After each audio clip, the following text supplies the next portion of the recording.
This message is to Bobby Kennedy and Ron DeSantis and any other politician who has ears to hear and eyes to see what's happening in the world right now.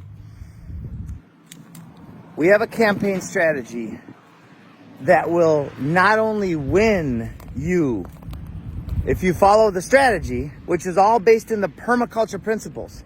It's not a new strategy. It's just a forgotten strategy. The most basic strategy that we could ever put out to the world.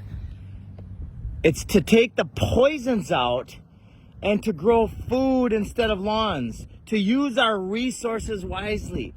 When we make this one cultural shift and grow this type of landscape instead of an ornamental landscape, we solve all of the world's biggest problems. So, if I were governor or running for president, I would lay out the strategy in specific detail. I'll give you an example.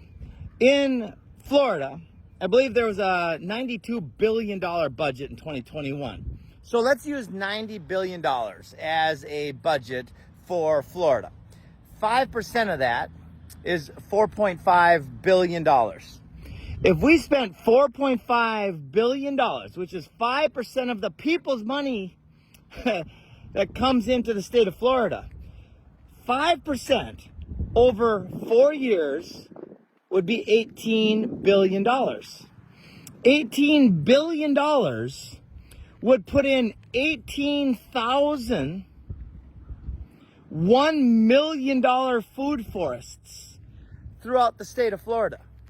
What would that do?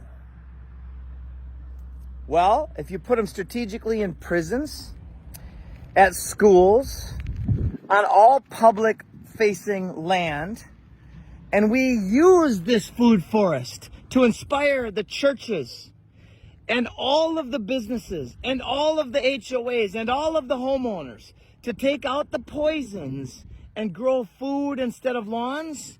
Look at the butterflies, look at the dragonflies, look at the life here. This is longevity spinach. It's way better than the stuff you buy at the store, and it's basically free once you put it in the ground.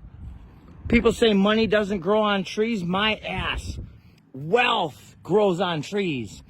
Fiat is going down. We need to compost the fiat.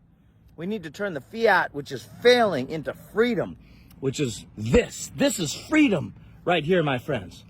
So I invite you, any politician who wants to join up with our incredible network of world changers, get a hold of us. Jim Gale, Food Forest Abundance. Let's change the world together.